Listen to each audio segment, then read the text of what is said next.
So I'm going to give this to you piece at a time. If you guys want to jot some things down, please feel free. And here's the first thing you jot down. I choose. You got that? Write it down? Write down. I choose. Did you know that? More than anyone would like to admit, more than anyone might like to acknowledge, the fact is you choose. You are where you are today because of the choices that you have made. You choose. Say it with me. I choose. I choose. Did you say it? Okay. If you didn't, you chose not to say it. But the key is you choose. And you see, it's very important that we wrap our minds around that fact, is that we have the option, we have the choice to choose. And we have that option to choose. Now, I know what some of you are asking yourselves, come on, Fry, do you have any Bible verses to back that up? Well, the whole Bible is essentially stories of people and the choices that they've made. First book in the Bible, Genesis.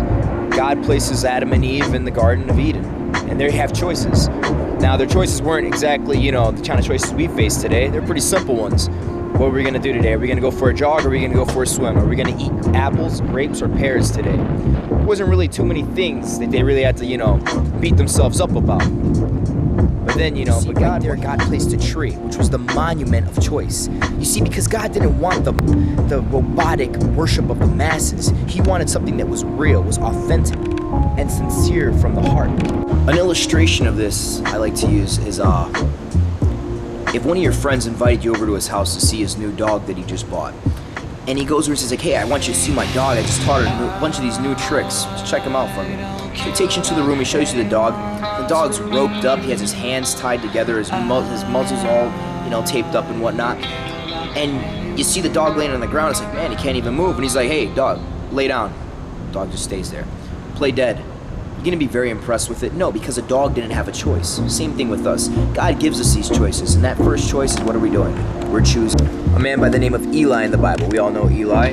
He could have disciplined his sons. He should have, but he didn't. So what happened? Another choice he made, right? King Saul. His life was a train wreck full of bad choices. The guy was awful in the choices that he made. And you see, what I'm trying to do is bring you back to reality in your life, to where you understand is that it's about the choices that you make. See, unfortunately, a lot of us have filled ourselves and filled our lives with a lot of fake friends who, in other words, tell us, oh, wow, everything's okay, you're doing good, it's not your fault, it's that person's fault, you're this, you're that, you're so great, and lift us up and build us up so much higher when we're not supposed to be put at that level. It says in the book of Proverbs, it says, it is better to have a scorn from a friend than the multitude of kisses from an enemy. And it's not a very popular message to say that it's our choice, especially when we have our world like with these psychologists that are out there. Well, it's not your fault, it's not your fault, it's your mom's fault or your parents' fault, and this is the reason that you're like this, and this is the reason that you go through these problems. The Bible is very specific. It says that each person will give an account for their own words and their actions. And just a little cliff note, a little side note, when I go to heaven, and you're not going to stand before God and say, oh, well, something, God, it's not really my fault, it was this person, and this isn't going to make sense until I get my mom in here. You can't blame it on your mom. You're not going to be blaming it on your friends. You can't blame it on your ex-boyfriend or girlfriend. You can't blame it on the alcohol. It's you. Ultimately, it's you. It's your choice that you've made, and your choice in life right now that you're making. So it's your choice. Step number one is the choice. You have to understand is that your choices, you choose. Step two is that you choose God. Now, I know what some people are probably saying, but God chooses us, and that's right. God does choose us. But it's very important that we not lose our responsibility in the ocean of God's sovereignty. I'm going to repeat that one more time. It's important that we not lose our responsibility in the ocean of God's sovereignty. You see, that's one thing I don't think I struggle with too much, is God's sovereignty. Knowing the fact that He's always in control. He's making a lot of big plans. But when Joshua stood on a mountain, stood behind a hill, and he faced out to about 1,000 people at Israel, and he said, today I set before you life and death, blessing and curse. Choose today who you will serve. He wasn't like, oh, well, God's already chosen. No, you choose. You choose whether or not you will serve God. And that is step number two, is that you choose God. People who would say, well, I don't think I can really choose. My cousin, my brother, my sister, they've always been able to believe at a young age, or they've grown up in the church, or they really had that experience with God. But for me, it's just something I can't do. Well, let me just tell you, faith is a volitional thing. Some people look at faith as if it's like having green or blue eyes. It's like either you're born with it or you're not. That's not the truth. Faith is volitional. You can choose, flat out choose, to have faith in God. There's a lot of actual hard, concrete evidence that actually would prove and point to the fact is that there is a God. Being one fact, if the earth was any closer to the sun, we would all incinerate. Any further away, we'd all freeze to death. If the Earth spun any faster or slower, it would not be able to support life. In the rate in which the Earth moves and rotates around, or orbits around the sun at 68,000 miles per hour, if it did any faster or any slower, we'd pass away. It would not be able to support life. The human mind can't even begin to fathom or understand the complexities of the universe, and yet some will still arrogantly say that was the one time there is an effect without a cause. Well, let me ask you a question. Right now I'm inside a Faith World Church, and as you can see, all these chairs here are perfectly lined up. So, if you walked into a church and you saw this, or you went down into your room and you saw 1,000 dominoes all stacked up just like this, would you ask yourself, what exploded down here?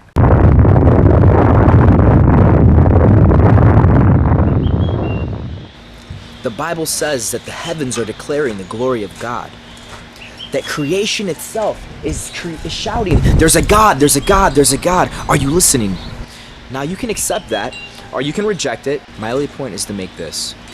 There are good reasons to believe. And if you don't believe, it's because you choose not to. You stand with some phony intellectualism off at the distance and you say to yourself, well, I don't know, really. I don't see the proof of God. Hey, go on a starlit night like I was telling you about and look up at the sky. And what's your answer, Broseph? What's your big proof that you have? Scientists don't have one. The scientific world has no real significant, meaningful explanation for the existence of the universe or life. I'm gonna go with there's a God. I don't understand him. I don't understand how he made everything. It does not make complete sense to me. But you don't grab a stick of dynamite, you don't throw it inside of an ink factory, and an explosion happens and you come out with a Declaration of Independence. It doesn't work like that. See, I'm convinced that the design is shouting there's a designer. Those things are persuasive to me, and I choose, and I hope you choose too. I choose God. Now, it's very important that we follow the right God, not some homemade, self-catering to what I want type of God, not some on sale now for a limited time, genie type of God. We follow the one and the true God. I just call these little four gods here. They're made up gods, not real, lames. You want to stay away from them. So if you want, jot this down, pretty important as well. First one, I have a good name for it, so I call it the Oscar the Grouch God. Remember, for God so loved. Some people think that God is this really upset person. Every time you come across his path, he's always trying to punish you. He's really upset. And sometimes we get superimpose an image of maybe a person in our life, like our father, an uncle, a cousin, a brother or sister, or a mom who might have been very negative. And that's kind of what you see as an authoritarian, as somewhat being always out to get you, always out to punish you. That's not God. The game God. You know, the God who's always playing games. You can't quite figure him out. He's, what's he up to today? He's up to something. He must be playing some more games. Like kids' games almost. He's gaming. He's capricious. The Bible, Yahweh. He's not like that. He's given all the rules right there in the Bible. It's all laid out for you. He wants you to know that it's not a trick. It's not a game. God is not a game God. You can rely on him. You can trust on guessing God. Yeah, some people, they follow the guessing God. Like, I think he's happy with me today. I hope he is, but he might not be. And it's almost kind of like this, I only want God, and this time the genie God, just for a while. Okay, and I really don't need you in my life now, God. You know, this is kind of a little bit inconvenient, living the way that you're telling me to live. I don't need that. I just need you around for me for a while. You're just kind of like a little something to relax me when I feel like I have nothing else to rely on. And it's only like the temporary genie God. See, the Bible says that God is love. Not that God does loving things, but God is love in essence. That his very nature is love. That love is who he is, and not what he does. Sometimes we can all do loving things, but that doesn't mean that we are love. When the Bible says that God is love, it is making an incredible statement about how loving our God truly is. So that I proclaim to you today that God is love. Choose God. Choose the real God. Choose the God of the Bible. He loves you. He loves.